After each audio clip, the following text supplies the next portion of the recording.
2 बार वेतन मांग रहा है, उसके लिए 3 कस्में खा रहा है, 4 राज्यसभा की सीटों के लिए खा रहा है, 5 यानी सीटें SC/ST की हैं, 6 में वो अपनी अम्मा तिम्मा को लाकर देता है, अम्मा तिम्मा ने 7 में उनका विभाजन कर दिया, 8 में अटारी भाषा ऐसा, 9 में नवी भूमि लीसा, 10 में दल बदलेंगे नहीं, 11 रुपए में पंचायती कर लेते और जो पंचायती करे 12 यानी 12 में नगर पालिका में। हेलो फ्रेंड्स, नमस्कार। OSI परिवार में आपका हार्दिक स्वागत और अभिनंदन।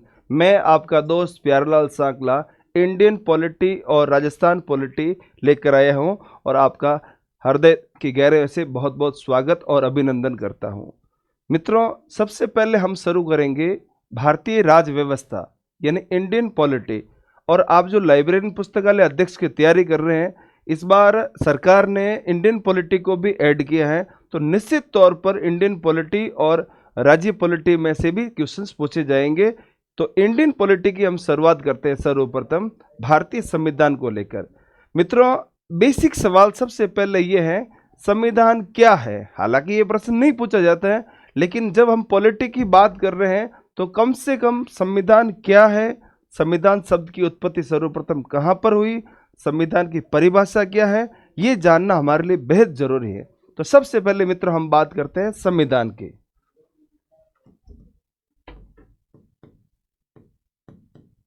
अच्छा प्रश्न बनता है यहां पर, संविधान किसे कहते हैं?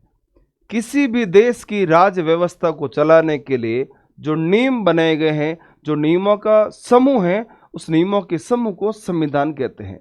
हालांकि अंग्रेजी मीडियम के जो विद्यार्थी हैं उनके लिए भी इनका एक बेसिक छोटे शब्दों में इसका आंसर है सेट ऑन रूल्स यानी नियमों का समूह।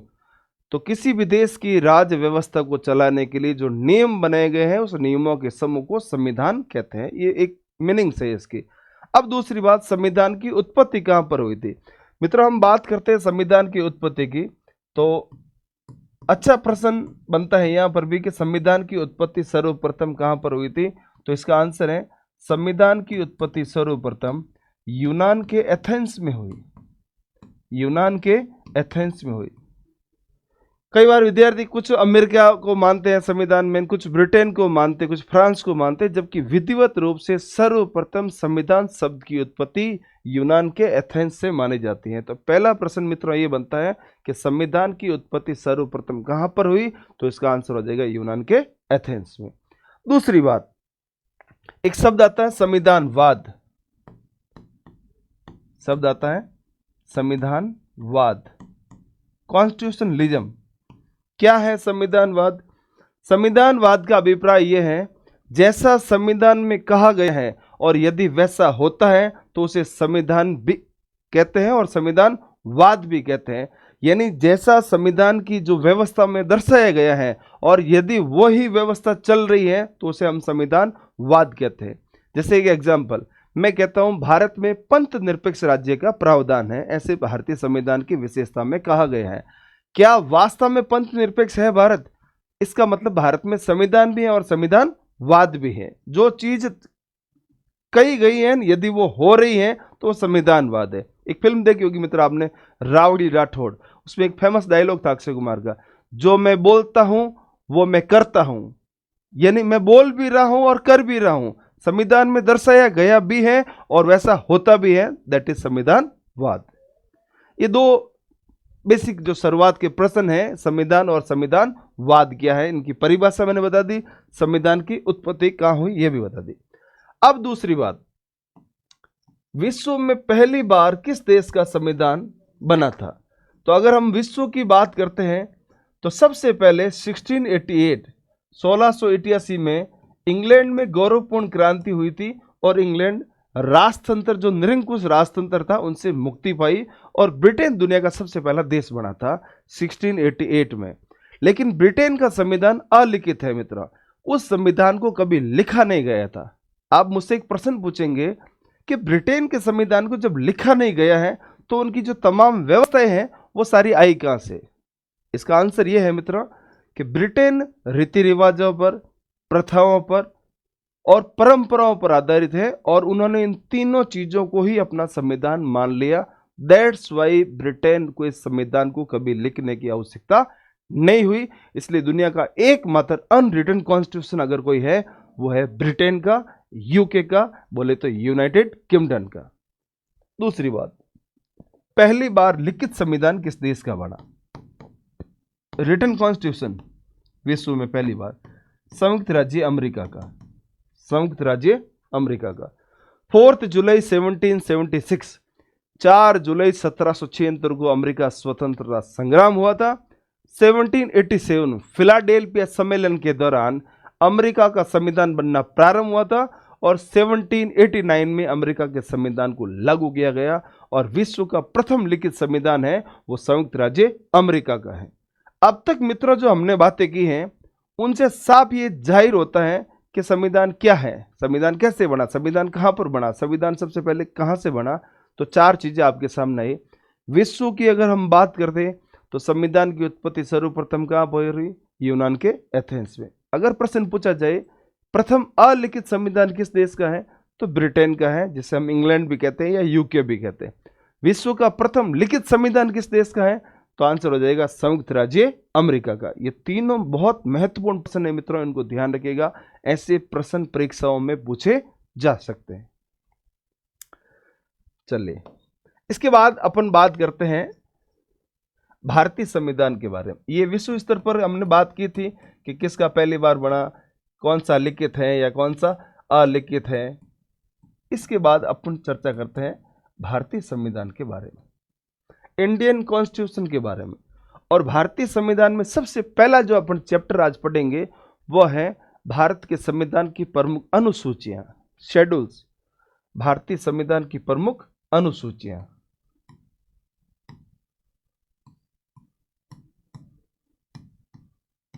भारतीय संविधान की प्रमुख अनुसूचियां। बहुत बढ़िया मित्रों, यहां पर प्रश्न बनता है, कई बार एग्जाम में पूछा गया है। हालांकि पुस्तकालय में इस बार पहली बार पॉलिटी को ऐड किया तो जाहिर सी बात है कि एक क्वेश्चन तो यहां से पूछा जाएगा। पहला प्रश्न यह है, भारत के संविधान में यानी भारत के मूल संविधान में अनुसूचियां कितनी थी? तो मूल संविधान की अगर हम बात करते हैं तो मैं बात करता हूं 26 जनवरी 1950 की, 1950 की।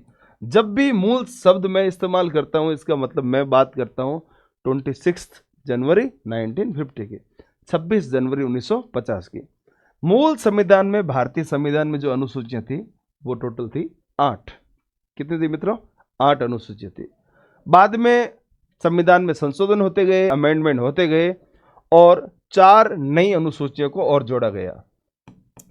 तो मूल संविधान में 8 और बाद में ऐड कर दी 4, तो टोटल जो अनुसूचियां हैं वो कितनी है? 12। ध्यान से मित्रों इस प्रश्न को वापस सुनिएगा। मेरा पहला प्रश्न ये है, मूल संविधान में कितने अनुसूचियां थी? आंसर हो जाएगा 8।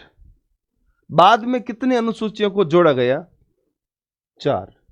वर्तमान में कितनी अनुसूचियां हैं? 12। ये तीनों प्रश्न बहुत महत्वपूर्ण है, ध्यान रखना। कई बार हड़बड़ाहट में हम सबको याद है कि 12 अनुसूचियां हैं, प्रश्न पूछ रहा है मूल संविधान में कितनी है, वर्तमान संविधान में कितनी, इन दोनों की लैंग्वेज को समझना है। परीक्षा में सबसे बड़ी इंपॉर्टेंट चीज है कि सवाल नहीं आ रहा है उस पर हमारा कोई वश नहीं है, लेकिन जो सवाल आ रहा है वो सवाल कभी गलत नहीं होना चाहिए। इसलिए प्रश्न को बारीकी से आपको पढ़ना चाहिए और समझना चाहिए। तो वर्तमान में 12 अनुसूचियां हैं। अब हम बात करेंगे जो 12 अनुसूचियां हैं किस में किसका प्रावधान है, किस में क्या प्रावधान। प्रथम अनुसूची भारतीय संविधान की, प्रथम अनुसूची में कहा गया है केंद्र व राज्य का प्रावधान, केंद्र व राज्य का प्रावधान। यानी भारत के संविधान की जो प्रथम अनुसूची है, जो पहली अनुसूची है, उसमें संघ यानी केंद्र और राज्यों का प्रावधान है। प्रश्न ये बनता है वर्तमान भारत में कुल कितने राज्य हैं या कितने संघ शासित प्रदेश हैं, इसका उल्लेख कौन सी अनुसूची में? आंसर हो जाएगा प्रथम अनुसूची। तो वर्तमान में भारत में संघ प्रदेश जो है वो 8 है और राज्य है वो 28 है। तो कुल मिलाकर भारत में अभी संघ और राज्य टोटल कुल कितने हैं? 36, जो पहली अनुसूची में उल्लेखित है। क्लियर मित्रों? इसके बाद बात करते हैं दूसरी अनुसूची, प्रमुख संवैधानिक पदाधिकारी, प्रमुख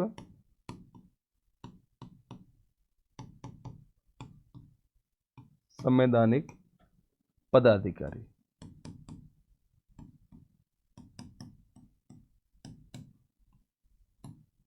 प्रमुख संवैधानिक पदाधिकारियों के वेतन का उल्लेख, वेतन भत्तों का उल्लेख। अच्छा प्रश्न बनता है कि भारत के संविधान की जो दूसरी अनुसूची है, इस दूसरी अनुसूची में जो प्रमुख संवैधानिक के पदाधिकारी हैं, उन सारे के सारे पदाधिकारियों के वेतन का उल्लेख है, वेतन भत्तों का उल्लेख है। अब कौन कौन प्रमुख संवैधानिक पदाधिकारी हैं, थोड़ी इसके बारे में भी चर्चा कर लेते हैं। जैसे भारत का सबसे बड़ा महामहिम और संवैधानिक पद है वो है राष्ट्रपति, और राष्ट्रपति का वेतन है 5 लाख रुपए। ये प्रमुख संवैधानिक पदाधिकारी हो गया। बात करते हैं दूसरा उपराष्ट्रपति। उपराष्ट्रपति बहुत बढ़िया प्रश्न है मित्र। यहाँ पर प्रश्न पूछ रहे कि भारत के उपराष्ट्रपति को वेतन कितना मिलता है। 4 लाख रुपए, 4.5 लाख रुपए, 3 लाख रुपए वेतन नहीं मिलता है।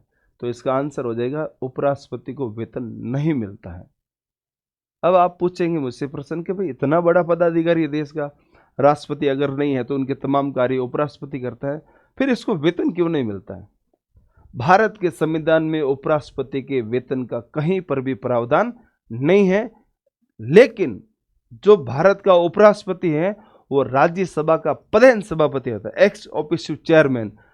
जो भारत के उपराष्ट्रपति पद पर आसीन होगा वो व्यक्ति राज्यसभा का पदेन सभापति या राज्यसभा का सभापति होगा, और उपराष्ट्रपति को सभापति होने के नाते 4 लाख रुपए मासिक वेतन मिलता है, ना कि भारत के राष्ट्रपति उपराष्ट्रपति की हैसियत से। यानी वो राज्यसभा का सभापति है, इसलिए उनको 4 लाख रुपए मासिक वेतन मिलता है। तीसरी बात है लोकसभा के अध्यक्ष। लोकसभा के अध्यक्ष को भी 4 लाख रुपए मासिक वेतन मिलता है, 4 लाख रुपए मासिक वेतन मिलता है।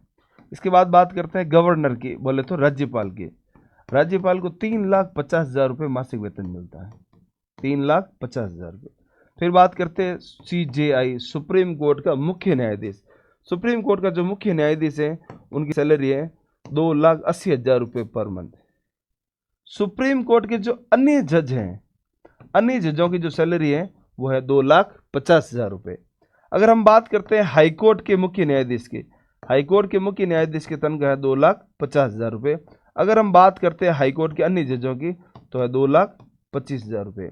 ये तमाम जो मैं वेतन को दर्शा रहा हूं, ये तमाम जो संवैधानिक पदाधिकारियों को वेतन मिलता है, ये भारतीय संविधान की दूसरी अनुसूची में उल्लेखित है। क्लियर? यानी पहली अनुसूची में संघ और राज्य यानी केंद्र और राज्यों का प्रावधान है, दूसरी जो अनुसूची है उसमें प्रमुख संवैधानिक पदाधिकारियों का उल्लेख है। और नई बात इंपॉर्टेंट ये है कि उपराष्ट्रपति को वेतन नहीं मिलता है, लेकिन उपराष्ट्रपति को वेतन मिलेगा तो राज्यसभा के सभापति होने के नाते वेतन मिलेगा, ना कि भारत के उपराष्ट्रपति की हैसियत से। नंबर 3, तीसरी अनुसूची, प्रमुख संवैधानिक जो पदाधिकारी हैं उनके शपथ का उल्लेख है। शपथ को अंग्रेजी में बोलते हैं ओथ। प्रमुख जो संवैधानिक पदाधिकारी हैं उनके शपथ का उल्लेख कौन सी अनुसूची में? तीसरी अनुसूची में। लेकिन एक चीज यहां पर मित्रों ध्यान रखना बहुत इंपॉर्टेंट है, कई बार परीक्षाओं में प्रश्न पूछा गया है। क्या इंपॉर्टेंट है? नंबर 1,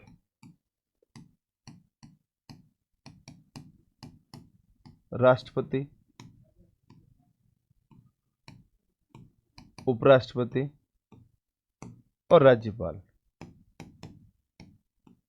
ये तीनों जो प्रमुख संवैधानिक पदाधिकारी हैं ये तीसरी अनुसूची में शपथ नहीं लेंगे। इन तीनों की तीसरी अनुसूची में शपथ का प्रावधान नहीं है। अब इन तीनों का प्रावधान नहीं है तो फिर भी हमने कहा कि तीसरी अनुसूची में शपथ का प्रावधान है, तो शपथ है किसकी? तीसरी अनुसूची में शपथ है मंत्रियों की, चाहे सीएम हो, चाहे पीएम हो, चाहे मंत्री हो, क्योंकि सीएम और पीएम भी एक प्रकार से क्या माने जाते हैं? मंत्री माने जाते हैं।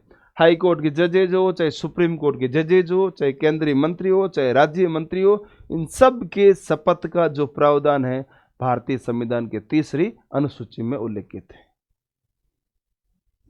इसके बाद बात करते हैं चौथी अनुसूची। चौथी अनुसूची में कहा गया है राज्यसभा के स्थानों का आवंटन या सीटों का आवंटन। राज्यसभा के स्थानों का या सीटों का आवंटन। यानी चौथी अनुसूची कहती है कि राज्यसभा की जो सीटें हैं उसका क्या जो प्रावधान है, कितनी सीटें निर्धारण है, उसका उल्लेख है। मित्रों, हम बात करते हैं राज्यसभा की वर्तमान में जो कुल सदस्यों की संख्या है वो है 245, 245। ये सीटें 2026 तक यथावत रहेगी, इनकी संख्या में कोई परिवर्तन फेरबदल नहीं किया जाएगा। 2026 में जब इनका परिसीमांकन होगा तब इनकी सीटें बढ़ाई जाएगी। अब राज्यसभा की जो सीटें हैं वो टोटल 245 हैं। इन 245 में 12 सदस्य ऐसे हैं जो नॉमिनेट होते हैं, यानी मनोनीत होते हैं, और इन 12 सदस्यों को मनोनीत करने का अधिकार भारत के राष्ट्रपति को है, भारत के राष्ट्रपति को है। तो पीछे बचे 233 सदस्य, 233, और ये 233 जो सदस्य हैं ये होते हैं निर्वाचित, ये होते हैं निर्वाचित, और ये 12 सदस्य जो मनोनीत होते हैं। इस प्रकार राज्यसभा की जो सीटें हैं टोटल है वो 245 है, और भारतीय संविधान के चौथी अनुसूची में इसका प्रावधान है। अब बात करते हैं पांचवी अनुसूची। पांचवी अनुसूची में कहा गया है एससी और एसटी, शेड्यूल कास्ट और शेड्यूल ट्राइब के क्षेत्रों के प्रशासन का उल्लेख है।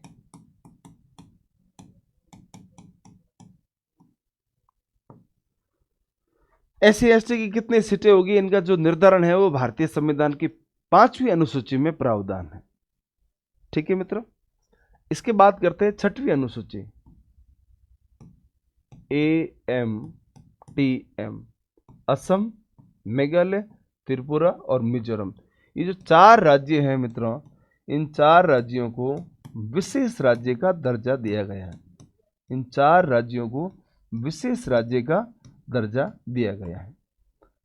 भारतीय संविधान की छठवीं अनुसूची में AMTM यानी असम, मेघालय, त्रिपुरा और मिजोरम, इन चारों को विशेष राज्य का दर्जा दिया गया है छठवीं अनुसूची में। इसके बाद बात करते हैं सातवीं अनुसूची। सातवीं जो अनुसूची है उसमें कहा गया है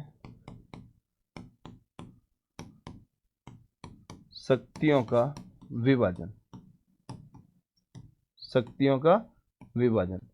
7 में शक्तियों के विभाजन को 3 भागों में बांटा गया है। नंबर 1 संघ सूची, नंबर 2 राज्य सूची, नंबर 3 समवर्ती सूची। अच्छा प्रश्न बनता है मित्रों यहां पर भी कि शक्तियों का विभाजन जो है वो 7वीं अनुसूची में है, और शक्तियों का विभाजन को 3 भागों में बांटा गया है। नंबर 1 संघ सूची, नंबर 2 राज्य सूची और नंबर 3 समवर्ती सूची। संघ सूची में जो सदस्यों की जो कुल संख्या है, यानी जो इनके सब्जेक्ट हैं, जो विषय हैं, वो 97 है। राज्य सूची के जो विषय हैं, राज्य सूची के जो विषय हैं और कुछ समवर्ती सूची के जो विषय हैं, इसमें 42वें संविधान में थोड़ा फेरबदल किया गया था, कुछ 5 यहाँ से वहाँ भेजे गए थे। लेकिन मित्रों जानकारी के लिए बता दूं, इनकी संख्या में कोई परिवर्तन नहीं किया जाएगा। भले ही आप राज्य सूची से संघ में भेजो या संघ से उसमें भेजो, उससे कोई फर्क नहीं पड़ता है, लेकिन इनकी जो संख्या है वो यथावत रहेगी, उनकी संख्या में कोई परिवर्तन नहीं किया जाएगा। राज्य सूची के जो कुल विषय हैं वो 66 विषय हैं, और समवर्ती सूची के जो विषय हैं वो 47 है। आप मुझसे एक प्रश्न पूछेंगे, ये है क्या 97, 66 और 47? 97 विषय ऐसे हैं जिन पर कानून बनाने का अधिकार भारतीय संसद को है, संघ को है, भारत सरकार को है। जैसे भारतीय रेल, आपने कभी सुना राजस्थान की रेल है, भारतीय रेल है, भारतीय डाक है, भारतीय रिजर्व बैंक है, बंदरगाह है, भारतीय सेना है। ऐसे विषय जिन पर केवल कानून बनाने का अधिकार भारत सरकार को है, उसको हम संघ सूची के प्रावधान में रखते हैं। कुछ ऐसे विषय हैं जिन पर कानून बनाने का अधिकार केवल राज्यों को है, तो उनको राज्य सूची में शामिल किया गया। और ऐसे कितने विषय हैं? 66। और समवर्ती सूची का मतलब यह है जिन पर कानून बनाने का अधिकार केंद्र को भी है और राज्यों को भी है। जैसे शिक्षा है, शिक्षा भारत सरकार की भी है और राज्य सरकार की भी है। तो शिक्षा दोनों में शामिल है, उसको समवर्ती सूची में शामिल किया गया है, जिन पर दोनों को कानून बनाने का अधिकार है। अच्छा प्रश्न यहां पर यह बनता है, मान लीजिए शिक्षा पर कोई डिबेट है, भारत सरकार और राज्य सरकार के बीच में कोई मतभेद है, तो इससे अंतिम निर्णय किसका माना जाएगा? इसमें अंतिम निर्णय संघ सरकार का माना जाएगा, राज्य सरकार का नहीं माना जाएगा। तो इस विषयों में भारत सरकार यानी संघ सरकार अधिक मजबूत है, अधिक शक्तिशाली है।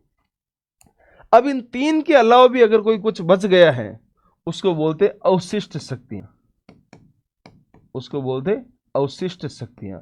और अवशिष्ट शक्तियों पर कानून बनाने का अधिकार केवल और केवल भारत सरकार को है, संघ सरकार को है, केंद्र सरकार को है। तो 7वीं अनुसूची में शक्तियों के विभाजन का उल्लेख है। अब बात करते हैं 8वीं अनुसूची, भाषा का प्रावधान। भाषा का प्रावधान। मूल संविधान में भाषा का जो प्रावधान था वो 8वीं अनुसूची में है और वर्तमान में भी 8वीं अनुसूची में है। लेकिन मूल संविधान में जो भाषाएं थी वो 14 मान्यता प्राप्त भाषाएं थी। कितनी थी मित्रों? 14। जबकि वर्तमान में जो टोटल भाषाएं हमारी मान्यता प्राप्त है वो कितनी भाषाएं हैं? 22 भाषाओं को मान्यता प्राप्त है। और भाषा का प्रावधान भारतीय संविधान के 8वीं अनुसूची में। लेकिन मित्रों, मुझे बड़ा इस बात का दुख होता है, मैं राजस्थान का हूं और मुझे अपनी माइड भाषा पर बहुत ही गर्व है, लेकिन अफसोस इस बात का है कि राजस्थानी भाषा को मान्यता नहीं मिली। इस बात का हमें बड़ा ही खेद है, क्योंकि हम जहां भी जाते हैं, चाहे इतिहास की बात करते हैं, तो जितना खून, जितना बलिदान, जितना त्याग राजस्थान की वीरों ने किया है, राजस्थान की धरती के सूरवीरों ने किया, उतना भारतीय इतिहास में किसी ने नहीं किया है। लेकिन इस राजस्थानी भाषा को मान्यता नहीं मिली, इस बात का मुझे बड़ा खेद है। तो वर्तमान में जो टोटल भाषाएं हैं वो 22 भाषाएं हैं और भाषा का प्रावधान भारतीय संविधान की 8वीं अनुसूची में। मित्रों, मूल संविधान में 8 अनुसूचियां थी और 8 का मैंने विवरण बता दिया। अब बात करते हैं 9वीं अनुसूची। 9वीं अनुसूची, मूल संविधान के बाद भारतीय संविधान में एक संशोधन किया गया था और भारतीय संविधान का प्रथम संविधान संशोधन किया 1951 में।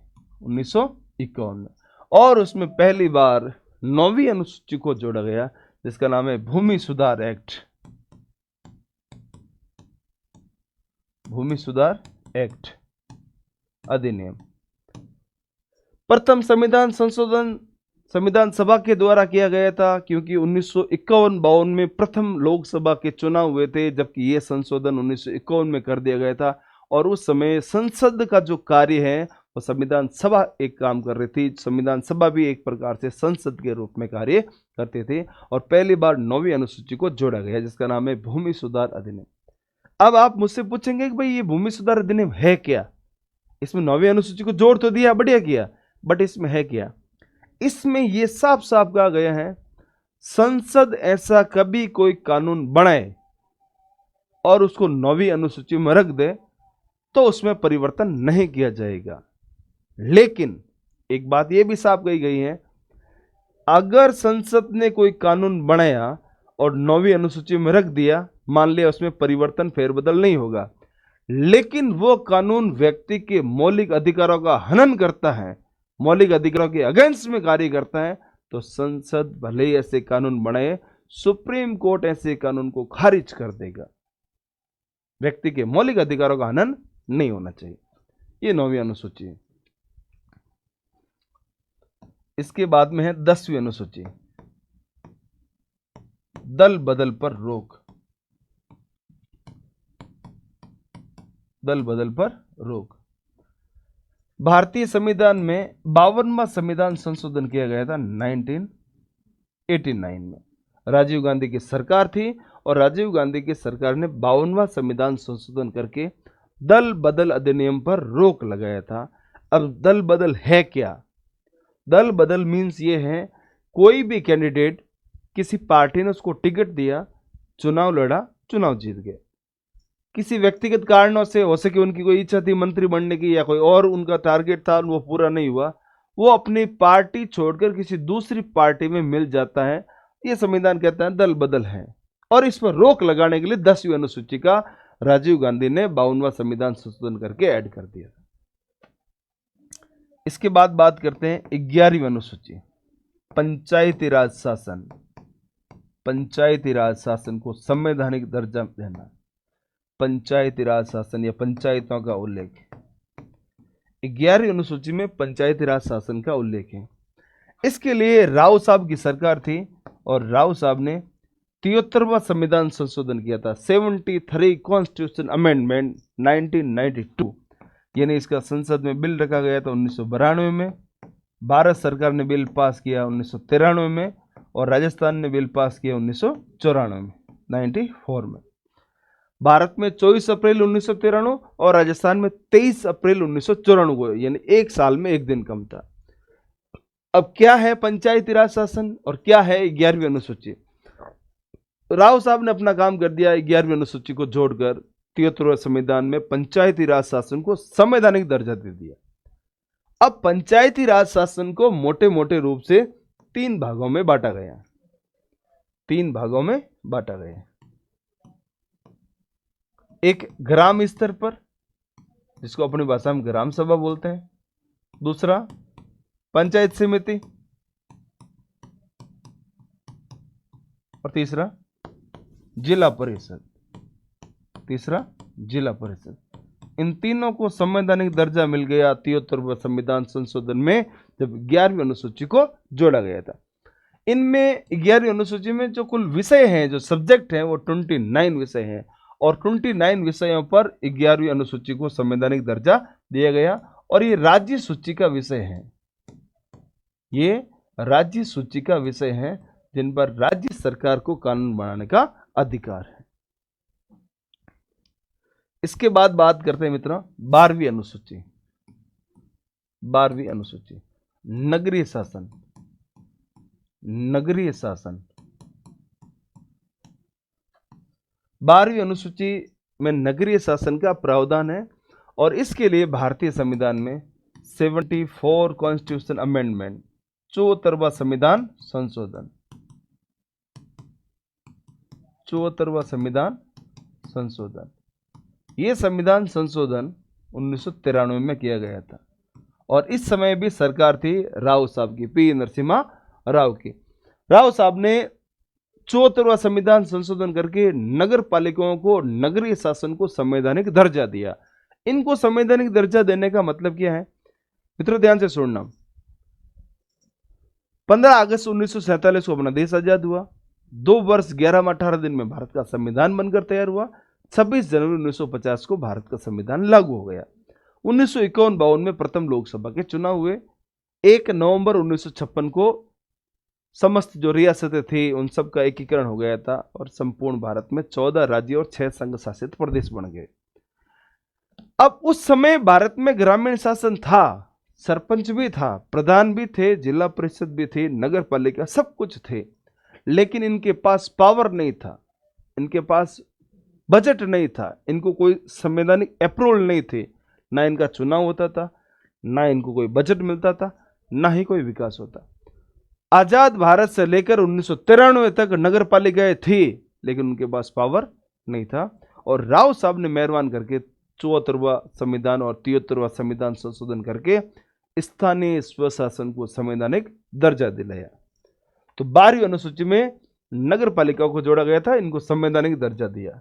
और नगरीय शासन में जो कुल विषय हैं वो विषय हैं 18 विषय।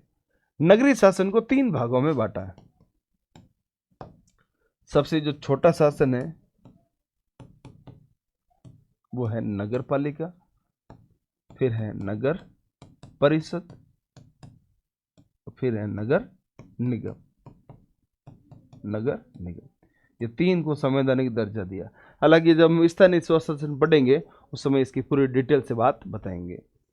तो कुल मिलाकर वर्तमान भारत में जो कुल अनुसूचियां हैं वो 12 अनुसूचियां हैं, जबकि मूल संविधान में जो अनुसूचियां थी वो 8 थी, 4 बाद में ऐड की गई थी। चारों के बारे में मैंने बता दिया। सबसे पहले 9वीं अनुसूची 1951 में प्रथम संविधान संशोधन के द्वारा, फिर उसके बाद 10वीं अनुसूची दल बदल अधिनियम राजीव गांधी की सरकार ने किया था। 52वां संविधान संशोधन 1989 में। फिर तीसरे नंबर बात करते हैं 11वीं अनुसूची, पी नरसिम्हा राव सरकार ने 73वां संविधान संशोधन करके ऐड किया। और फिर जो 12वीं अनुसूची है नगरीय शासन है, ये पी नरसिम्हा राव सरकार ने किया। तो वर्तमान में जो कुल अनुसूचियां हैं वो 12 हैं, जबकि मूल संविधान में 8 थी। अनुसूचियों का चैप्टर तो ये यहाँ पर कंप्लीट हो जाता है। एक छोटा सा 2-3 मिनट के लिए एक शॉर्ट वीडियो बताता हूँ इसका मैं, कि इसको इजी गोइंग में, एक मारवाड़ी लहजे में, एक सामान्य भाषा में हम इसको कैसे तैयार करें। ये तो चलो जो था वो मैंने आपके सामने बता दिया। अब शॉर्ट में, समय सबके पास कम है, आज के जनरेशन में सबसे बड़ी चीज है टाइम की पंक्चुअल। कम समय में कैसे तैयारी करें और उसको याद कैसे करें, ये मैं एक ट्रिक आपको बताता हूँ 12 अनुसूचियों की। शॉर्ट में देखना मित्रों, अभी 2 मिनट में आपको याद करा देंगे। मूल संविधान में 8 अनुसूचियां थी,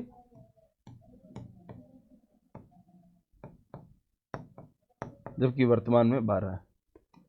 एक में कहा गया है कि केंद्र और राज्यों का प्रावधान, केंद्र को मैं के लिख देता हूं, राज्यों को आर लिखता हूं। 2 में कहा गया है कि प्रमुख संवैधानिक पदाधिकारियों को वेतन और भत्ता का उल्लेख है। 3 में शपथ का उल्लेख है। 4 में राज्यसभा की सीटों का उल्लेख है। 5 में एससी और एसटी क्षेत्रों का उल्लेख है। 6 में असम, मेघालय, त्रिपुरा और मिजोरम राज्य का उल्लेख है। 7 में शक्तियों का विभाजन का उल्लेख है। 8 में भाषा का उल्लेख है। 9 में भूमि सुधार का उल्लेख है। 10 में दल बदल का उल्लेख है। 11 में पंचायती राज का उल्लेख है और 12 में नगरीय शासन का उल्लेख है। शॉर्ट में है मित्रों। अब इसका एक ट्रिक बता दूं मैं, 2 मिनट में आपको याद हो जाएगा। एक में कहा गया केंद्र और राज्य, केंद्र को मैंने के लिख दिया और राज्य को मैंने आर लिख दिया। के आर का मतलब कानाराम, यानी एक कानाराम नाम का आदमी, कानाराम आते केंद्र और राज्य। एक कानाराम नाम का आदमी जो वेतन कितनी बार मांग रहा है, 2 बार, यानी 2 में उसके वेतन का उल्लेख हो गया। अब 2 बार वेतन मांग रहा है, उसके लिए कसम कितनी खा रहा है, शपथ कितनी ले रहा है, 3 बार। तो वापस देखिए, एक कानाराम नाम का आदमी है जो 2 बार वेतन मांग रहा है, यानी वेतन का, उसके लिए कसमें कितनी खा रहा, 3। अब वो कसमें खा किसके ले रहा है, 4 राज्यसभा की सीटों के लिए। अब सीटें कैसी हैं, सीटें हैं एससी एसटी की। अब वो सीटें लाकर देता किसका है, उसकी माँ का नाम है अम्मा तिम्मा, AMTM, असम, मेघालय, त्रिपुरा और मिजोरम। वो सीटें लाकर अपनी अम्मा तिम्मा को देता है। उसकी अम्मा तिम्मा ने उन सीटों को क्या कर दिया, विभाजन। तो 7 में कर दिया विभाजन।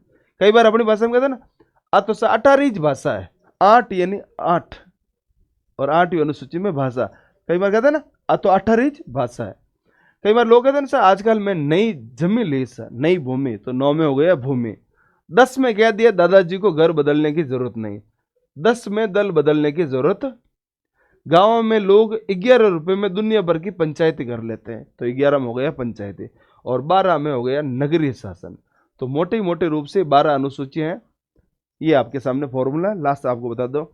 एक कानाराम नाम का व्यक्ति था, 2 बार वेतन मांग रहा है, उसके लिए 3 कस्में खा रहा है, 4 राज्यसभा की सीटों के लिए खा रहा है, 5 यानी सीटें एससी एसटी की हैं, 6 में वो अपनी अम्मा तिम्मा को लाकर देता है, अम्मा तिम्मा ने 7 में उनका विभाजन कर दिया, 8 में 18 भाषा ऐसा, 9 में नवी भूमि लीसा, 10 में दल बदलेंगे नहीं, 11 रुपए में पंचायती कर लेते, और जो पंचायती करे 12 यानी 12 में नगर पालिका में भेज दो।